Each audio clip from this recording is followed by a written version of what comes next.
Damas y caballeros, muy buenas tardes. Antes que nada deseo agradecer su presencia en el Museo de Arte del Salvador con un cordial saludo desde la siempre cálida Barcelona, donde me encuentro ya hace casi una década. En segundo lugar, deseo agradecerle al Museo de Arte y al Ministerio de Cultura de la República del Salvador la oportunidad de participar, aunque sea a control remoto y a distancia, con esta charla acerca de uno de nuestros primeros pintores registrados en la historia.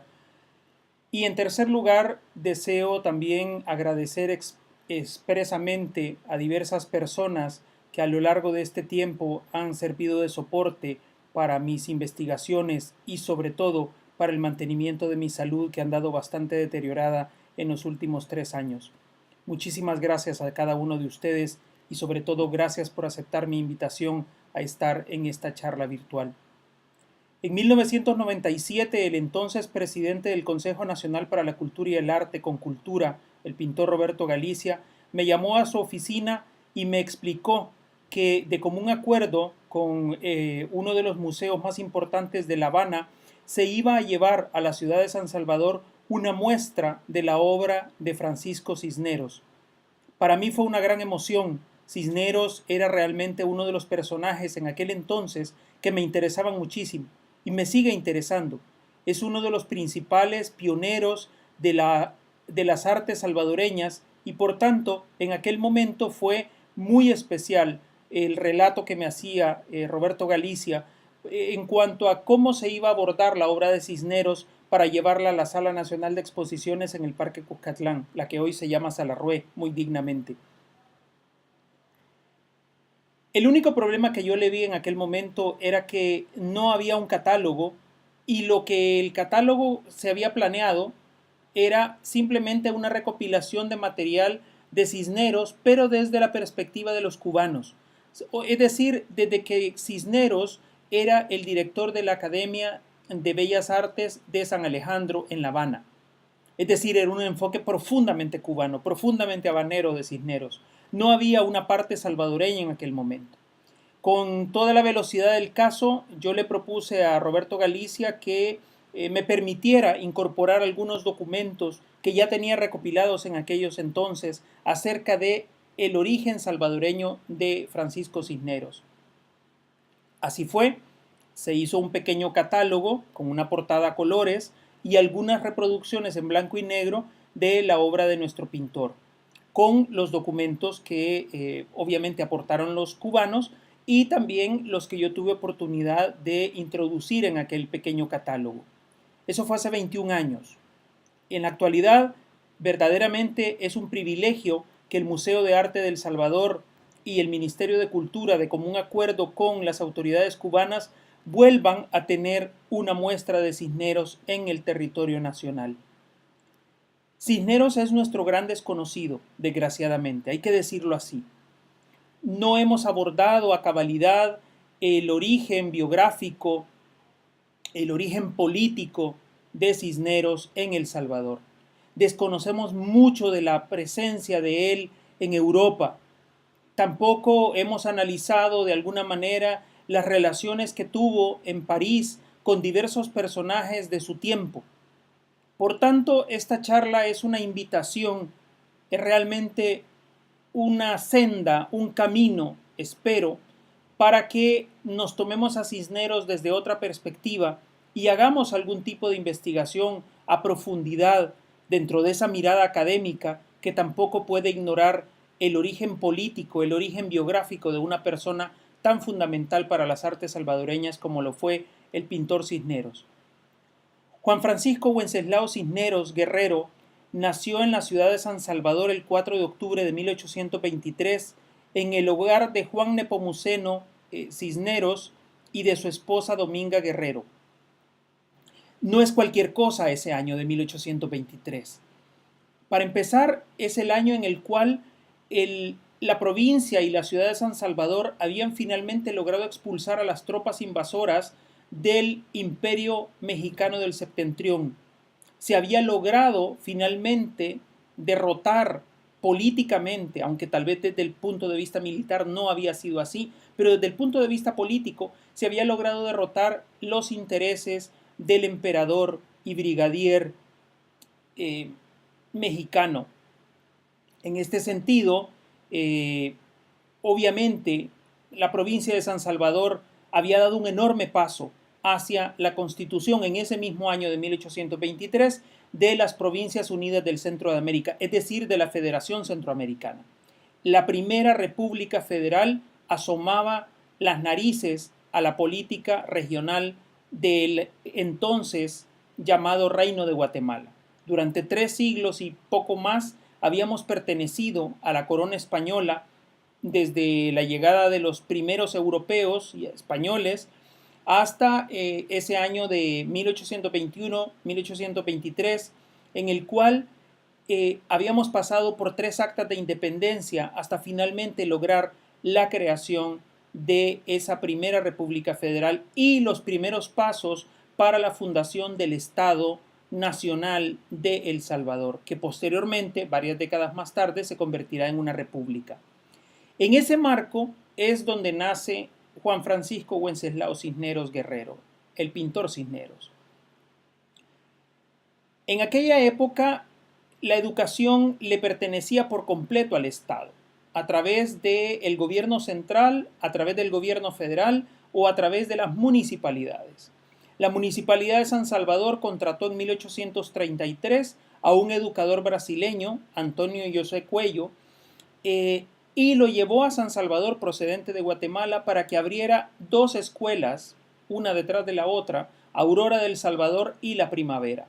En esas primeras escuelas de método lancasteriano, es decir, memorístico, se enseñaban las primeras letras y los primeros números. Eran los objetivos fundamentales para educar a los varones de la sociedad salvadoreña que pudieran pagarse aquel tipo de educación. La educación no era pública, aunque la administrara una alcaldía, como era la de San Salvador, sino que era una educación subvencionada de alguna manera, pero en su mayor parte los educandos eran de carácter interno, tenían que estar internos dentro del centro escolar. Entonces el señor Cuello lo que hizo fue esencialmente promover las artes y las ciencias a través de la educación memorística. Le daba mucha importancia al dibujo. Es casi seguro que uno de los primeros educadores de Cisneros, debió haber sido el propio señor Cuello, que cuando llegó a San Salvador ya era un hombre bastante mayor. Había nacido en Salvador de Bahía en 1755 y llegó a San Salvador en 1833. Duraría apenas 11 años al frente de sus instituciones educativas. Era prácticamente un anciano cuando llegó a la ciudad de San Salvador. Entonces, en ese sentido, Cisneros comienza su formación con el señor Cuello, con el educador Cuello, y se involucra directamente desde su casa paterna y materna con el ambiente político de aquella época. Era común que en su casa se reuniera gente como el general Gerardo Barrios, como el político y escritor Juan José Cañas, que se reuniera también el publicista y escritor Ignacio Gómez, que llegara el propio general Francisco Morazán, que también acudieran a esas tertulias y a esas reuniones Frederick Chatfield, el cónsul del Reino Unido en Centroamérica, un hombre temible en aquella época, que llegara también Auguste Maélin, el cónsul de Francia en la región centroamericana, y quien por cierto era propietario de un cultivo de morera para alimentar a los primeros gusanos de seda que se dieron en territorio salvadoreño, un cultivo que él mantenía en la zona de lo que hoy es el barrio de Candelaria. Es muy posible que ese cultivo de morera fuera lo que evocara Cisneros en la ilustración número 3 que tengo disponible para ustedes en esta presentación. Cisneros es quien aparece en la presentación número 1 y en el número 2 podemos ver una estampa de la niñez de Cisneros en 1840. Cisneros tendría a la sazón 17 años cuando tuvo oportunidad de ver al general Francisco Morazán a bordo de su caballo cachureco, ¿verdad? El cachureco, que era reconocido en la región centroamericana por la elegancia con la cual trotaba. Levantaba las dos patas de un lado al mismo tiempo y las bajaba para subirlas las de la otra zona, y ese trote era muy característico y es lo que refleja Cisneros en ese grabado que hace en 1851 en París. La ilustración esa de Morazán me fue proporcionada en el año 2005 en Tegucigalpa, la capital de Honduras, por el poeta y diplomático Óscar Acosta, un amigo ya fallecido, quien la adquirió en París en su debido momento. Cisneros entonces es un personaje que nace al mismo tiempo que nace el Estado y que nace la República Federal. Es por tanto un personaje que tiene oportunidad, a pesar de su muy corta edad, de estar en discusiones en la sala de sus padres, en discusiones que tienen que ver con el desarrollo del Estado Nacional, pero también con el desarrollo de actividades como la Tesorería General de la República, que en aquella época la llevaba don José Sotomayor, en compañía también de su esposa Luz Salazar. Los Sotomayor y los Salazar van a ser personas fundamentales en el desarrollo y en la promoción de la República Federal en la región centroamericana. En este sentido, Cisneros es un personaje que, a pesar de que no tiene grandes recursos, sin embargo, es alguien que tiene acceso al poder. Desde ese acceso al poder, Cisneros comienza a desarrollar sus talentos a la edad de 3 y 4 años de edad. Comienza a hacer dibujos con pedazos de carbón, comienza a desarrollar copias al natural de algunos personajes al estilo goyesco, ¿verdad? Personajes que le resultan repugnantes a muchas personas, como vagabundos, como personas locas, ¿verdad? O deformaciones que tienen deformaciones de algún tipo, ¿verdad? Como cáncer o como bocio, y le llaman mucho la atención y las caricaturiza.